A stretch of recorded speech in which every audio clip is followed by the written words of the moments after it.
I had a big part of 9/11. Which part? Not being around, always on vacation, never in the office. Why do you think Barack Obama wasn't in the Oval Office on 9/11? That I don't know. Would like to get to the bottom of it. When the Marxists say, well, that wasn't real Marxism, what it really means, and I've thought about this for a long time, it's the most arrogant possible statement anyone could ever make. It means if I would have been in Stalin's position, I would have ushered in the damn utopia instead of the genocidal massacres, because I understand the doctrine of Marxism and everything about me is good. It's like, well, think again, sunshine. You don't understand it. You don't understand it. And you're not that good. And if the power was in your hands, assuming you had the competence, which you don't, you wouldn't have done any better. And even if you had, there would have been someone else waiting right behind you to shoot you the first time you actually did anything good. And that's what happened to all the old guard who ran the damn revolution. Stalin rounded them all up and shot them, along with their families and millions of other people. So even if you do happen to be that avatar of moral purity that you claim implicitly, the probability that you get to act out your goodness in relationship to those possessed by your ideology is zero.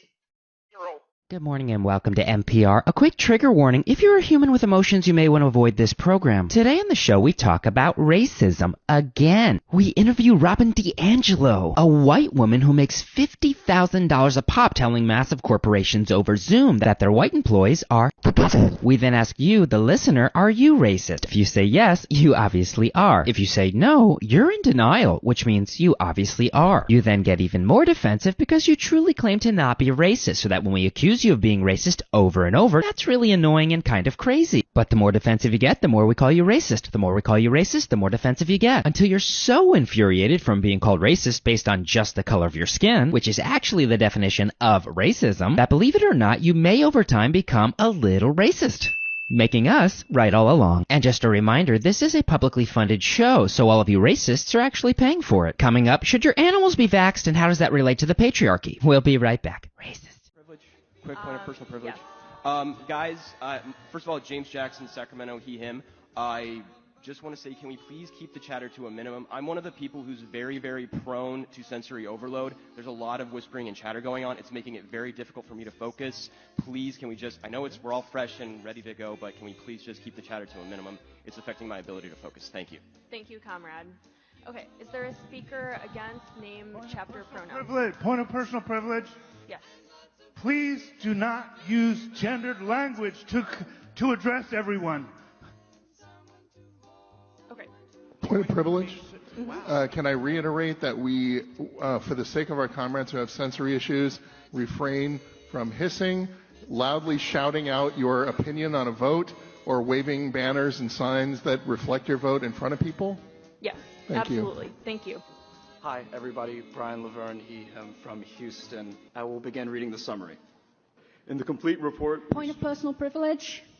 There are people at the back who are having problems hearing. Oh. Thanks. Oh. We're protesting the climate change rally. What's the point of the protest? We're not going to go to school, we're not going to go to work. We're going to protest the climate and hopefully eventually, legislators notice that we care about this and we want change. You should pull up. What is that going to do?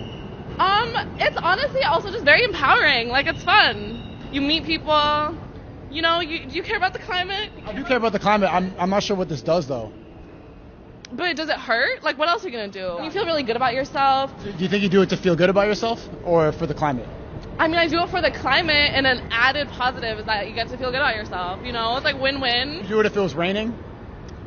Ooh, no, if it was raining because the signs would get really soggy. Yeah, but the climate still is effective when it's raining. No, but activism doesn't take breaks. What the government's doing. Joe Biden said he spent $60 million on paraphernalia for drugs, and this is what it looks like. It says being alive. This is a meth pipe. Yep. Right here with this bubble thing. I guess you put the meth in there. Mm-hmm. This is a crack pipe. Yep. Okay. These are all instructions on how to overdose treatment and education. This is the needle in here. I'm not going to open this. I'm scared. That's for heroin? Yes, for heroin. It has the alcohol pads and stuff. That's a real needle? It's a needle in there. Oh my God. And these things are like a black and mild filter that you put on the crack pipe so you don't think no one's saliva, so you don't get sick, and you can do your drugs. And so this is so they like if you're gonna do drugs, we're gonna give it to you so that you can do it the proper way without getting sick. Because we're not stopping it. We're not going to stop it. TikTokers of 2021, and no black creators were on the. A lot of these black content creators on this platform, all they do is preach hate. They preach nothing but hate and disrespect towards people that do not look like them. And you think that they should be up on some type of pedestal?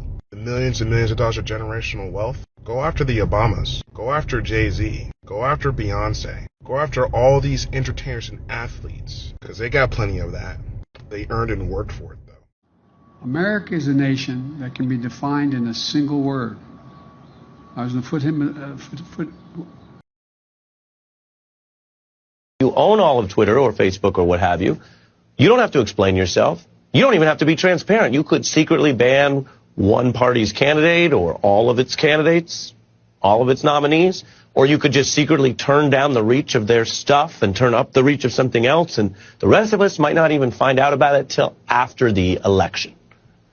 Elon Musk says this is all to help people because he is just a free speech, philosophically clear, open-minded helper.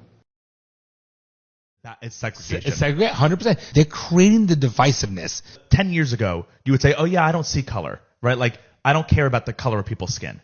Nowadays, that's racist to say. Because then people will say, well, that's just your white privilege because you don't have to care about their skin color. You can't even say that. That's what I'm saying. Right, I'm saying, isn't that ridiculous? It makes no sense. If you literally say to someone, I don't care that you're black or white or whatever, they'll say, well, you're racist because me being black is my identity, and the fact that should not be your identity. Fact that you are privileged enough to just not care about what your skin color is because you grew up in a white neighborhood and you didn't have to be reminded of your skin color. And it's like, shouldn't the whole goal be we're all just who cares? You're just a person. Kids in Arizona are taking heat after calling a school district racist for hiring a DJ to perform in blackface, but it turns out the DJ was black.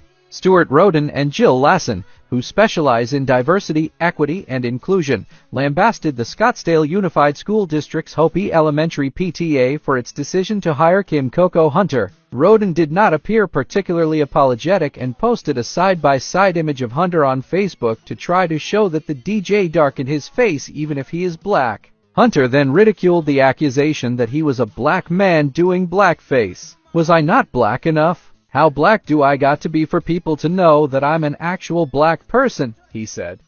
So a guy walks into a bar. A guy. Okay, so it's gender-based then. So a person walks into a bar. Oh, a bar. So we're just not considering those as substance abuse issues? So a person walks. Walking. A bit ableist, if you ask me. So a person. A person. Okay, think about the otherkin for once. So a thing. A thing. How dehumanizing can you be? S-O, significant other. Think about domestic violence issues. Oh my gosh.